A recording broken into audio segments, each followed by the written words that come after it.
নাই।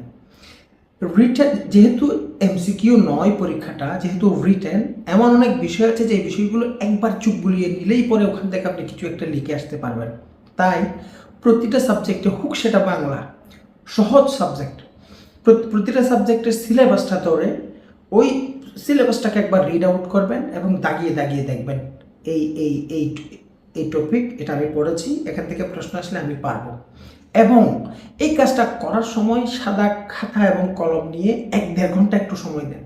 এটা কিন্তু অনেক বেশি এগিয়ে দেবে এবং অনেক আনকমন ছোটো ছোটো নাম্বার ছুটে যাওয়া, ইন্টারন্যাশনাল অ্যাফেয়ার্স থেকে ছোটো প্রশ্ন ছুটে গেছে, ধরুন বাংলায় ব্যাকরণের একটা প্রশ্ন ছুটে গেল, অথবা বাংলা সাহিত্যের একটা প্রশ্ন আপনার আনকমন চলে আসলো, অথবা বাংলার বিষয়গুলিতে ছোটো একটা প্রশ্ন একেবারে আনকমন চলে আসলো, বিজ্ঞানে অনেক প্রশ্ন আনকমন চলে আসতে পারে।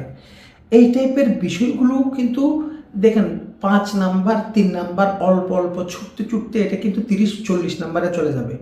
এই 40 নাম্বার থেকে নিজেকে বাঁচানোর জন্য কোনো অ্যাক্সিডেন্ট যেন না ঘটে, এর জন্য এই সিলেবাসটাকে দাগিয়ে দাগিয়ে একবার চেক করা।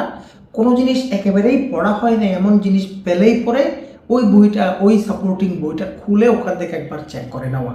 This is crucial, this is best most important part of your preparation at the end of your tenure. যে কাজ, এই কাজগুলোর মধ্যে আরেকটা কাজ হচ্ছে প্রত্যেকটা সাবজেক্টের জন্য syllabus topic by topic check করে ওটাকে রিভাইজ করে নেওয়া একবার, যা আমি শেষ করেছি কিনা এই জিনিসগুলো করার পাশাপাশি আরেকটা কাজ অনেক বেশি এগিয়ে দেবে।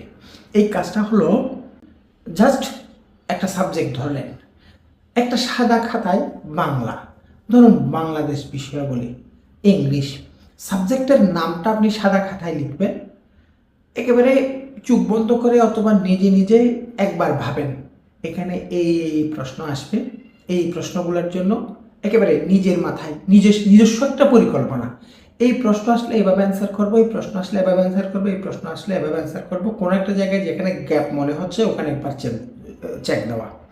বিশ্বাস করেন পরীক্ষায় তো আপনি দেখে দেখে লিখতে পারবেন না, এই জন্য এই সমস্ত কাজগুলো আপনাকে অনেক বেশি এগিয়ে দেবে। পরীক্ষায় 2 ধরনের প্রশ্ন আপনার অ্যান্সার করতে হবে। এক ধরনের প্রশ্ন হচ্ছে যা পড়ে গেছেন, তা কমন এসেছে, তা অ্যান্সার করবেন।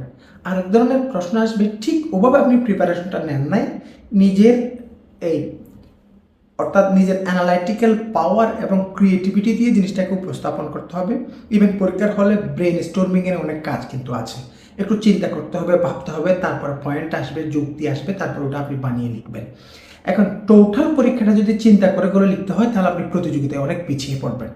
এখানে 60 থেকে 70%